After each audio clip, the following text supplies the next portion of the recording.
और बड़ी खबर आ रही है, कांग्रेस सांसद धीरज साहू के आवास पर आईटी का छापा हुआ है। पिछले कई घंटे से आयकर की छापेमारी जारी है।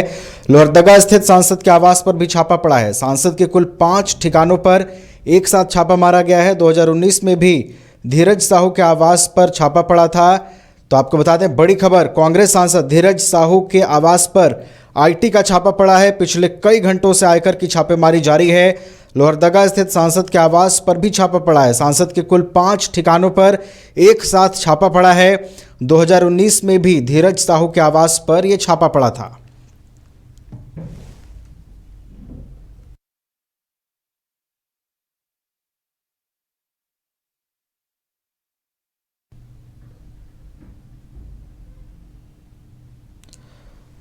तो कांग्रेस सांसद धीरज साहू के आवास पर आईटी का छापा पड़ा है। पिछले कई घंटे से आयकर विभाग की छापेमारी जारी है। लोहरदगा स्थित सांसद के आवास पर भी छापा पड़ा है। सांसद के कुल 5 ठिकानों पर एक साथ छापा पड़ा है। 2019 में भी धीरज साहू के आवास पर छापा पड़ा था। तो ये बड़ी खबर आपको बता रहे हैं, कांग्रेस सांसद धीरज साहू के आवास पर आईटी का छापा पड़ा है। एक साथ 5 ठिकानों पर यह छापा पड़ा है। 2019 में भी धीरज साहू के आवास पर छापा पड़ा था।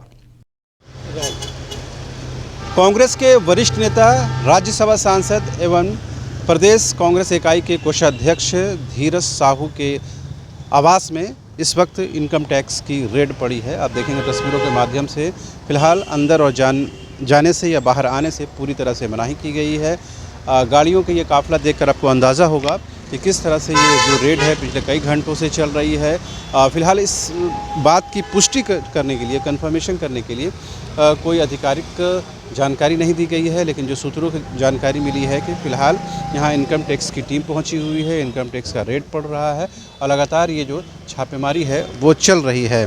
तस्वीरों के माध्यम से साफ आप देख पा रहे हैं कि किस तरह से जो इस दरवाज़े को है पूरी तरीके से बंद रखा गया है। अंदर जाने या बाहर आने से पूरी तरह से बंद किया गया है ये दरवाज़ा।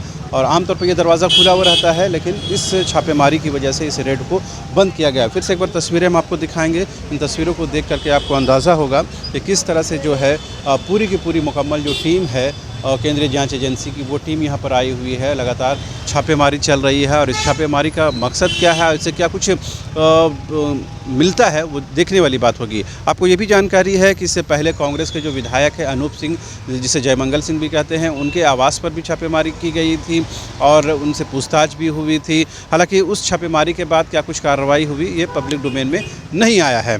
तो इस बीच आप देखेंगे झारखंड में एक तरफ तो ईडी जो है केंद्रीय जांच एजेंसी, उसकी छापेमारी चल रही है, सीबीआई की जांच चल रही है और अब इनकम टैक्स की भी दबिश पड़ी है। तो जाहिर सी बात है, एक के बाद एक तमाम केंद्रीय जांच एजेंसियों की कार्रवाई है, दबिश जो है वो झारखंड में देखने को मिल रही है। अगले साल झारखंड में 2 चुनाव हैं, पार्लियामेंट्री के इलेक्शन भी है और विधानसभा भी चुनाव है। लिहाजा उस चुनाव से पहले झारखंड में एक के बाद एक है विभिन्न मामलों को लेकर केंद्रीय जांच एजेंसियों की ये कार्रवाई चल रही है। कुछ एक स्टाफ्स भी हैं, आप देखेंगे तस्वीरों में। वहाँ पर आप देख रहे हैं कि जो गार्ड्स होते हैं वो हैं वहाँ पर मौजूद हैं। हालांकि वो बात करने की स्थिति में नहीं है, क्योंकि बात करने से मना किया गया है और बाहर आने से भी मना किया गया है और बाहर से अंदर जाने को भी मना किया गया है। तो मैं जैसा पहले बता रहा था, इससे पहले अनूप सिंह के यहाँ छापेमारी हुई थी और इस बीच में जो छापेमारी है वो विभिन्न सरकार के जो मंत्री हों, विधायक हों, उनके नज़दीकी लोग हों, उन पर दबिश डाली गई है। जो संथाल में जो है अवैध खनन को लेकर के उस पर जांच चल रही है, ईडी की कार्रवाई चल रही है।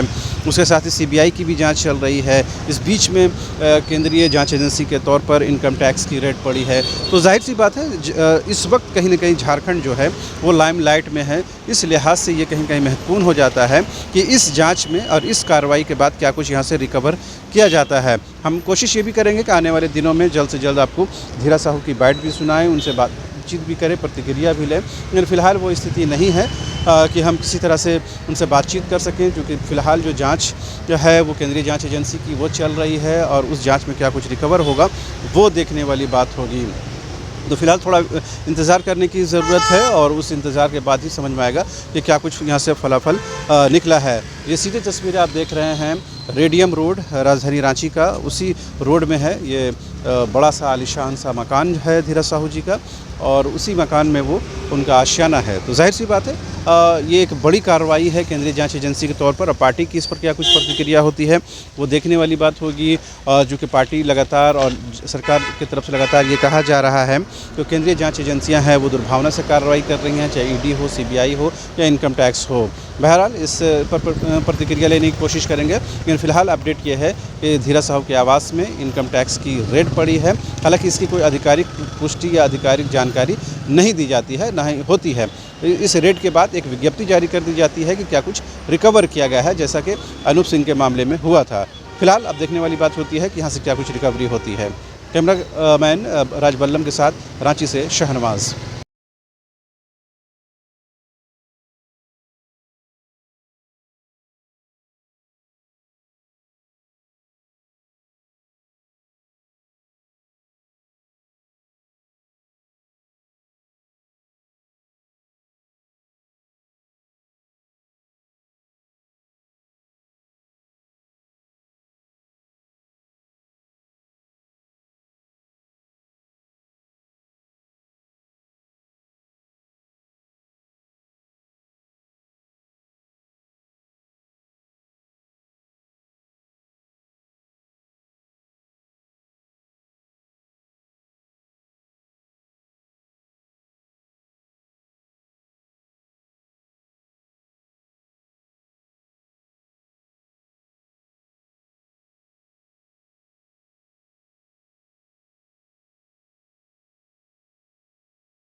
फोन लाइन पर सीधे उनका रुख कर लेते हैं। शाहनवाज, कांग्रेस सांसद धीरज साहू के कई ठिकानों पर, 5 ठिकानों पर जो है वो आईटी का छापा पड़ा है, क्या कुछ पूरी जानकारी है? बिल्कुल, हम लोग ठीक उनके आवास जो रेडियम रोड रांची में उनका आवास है, वहां से हम लोग अभी जस्ट लौटे हैं और इस वक्त कांग्रेस कार्यालय में हैं। और जिस तरह खुद जो कांग्रेस के प्रदेश अध्यक्ष हैं राजेश ठाकुर, वो कह रहे हैं कि जहां भी जिस प्रदेश में भी बीजेपी की सरकार नहीं है, एनडीए की सरकार नहीं है, वहां की सरकारों को परेशान करने की कवायद है। और ईडी हो, सीबीआई हो, आईटी हो, जिस तरह से झारखंड में एक्टिव है, उससे साफ पता चलता है कि बीजेपी में कहीं न कहीं बौखलाहट है, ऐसा राजेश ठाकुर मानते हैं। लेकिन वहां पिछले कई घंटों से छापेमारी चल रही है, न सिर्फ रांची में बल्कि लोहरदगा में भी छापेमारी चल रही है। और राजेश ठाकुर जी ने बताया है कि इससे पहले भी आईटी की छापेमारी वहां पर हो चुकी है। और आपको ये भी जानकारी कि इससे पहले कांग्रेस के ही विधायक है अनूप सिंह, उनके आवास में छापेमारी हुई थी। तो ये कहीं न कहीं जरूर ये लगता है कि करीबन 1.5 साल से ज्यादा समय से ईडी की छापेमारी झारखंड में चल रही है, उसी बीच में सीबीआई की एंट्री हो जाती है, अब आईटी की दबिश डाली जा रही है। तो जाहिर सी बात 3 जांच एजेंसियों की कार्रवाई झारखंड में चल रही है, तो इस पर राजनीतिक तौर पर आरोप प्रत्यारोप होना लाजमी है। लेकिन अगले साल झारखंड में विधानसभा चुनाव है, लोकसभा चुनाव है, उससे पहले कहीं न कहीं इस विषय को लेकर के राजनीति गर्मा गई है। और फिलहाल इस रेड्स के माध्यम से या इस छापेमारी के बाद क्या कुछ रिकवरी होती है, ये इंपॉर्टेंट हो जाता है। जी चलिए, बहुत बहुत धन्यवाद शाहनवाज हमारे साथ जुड़ने के लिए और इन तमाम जानकारियों के लिए।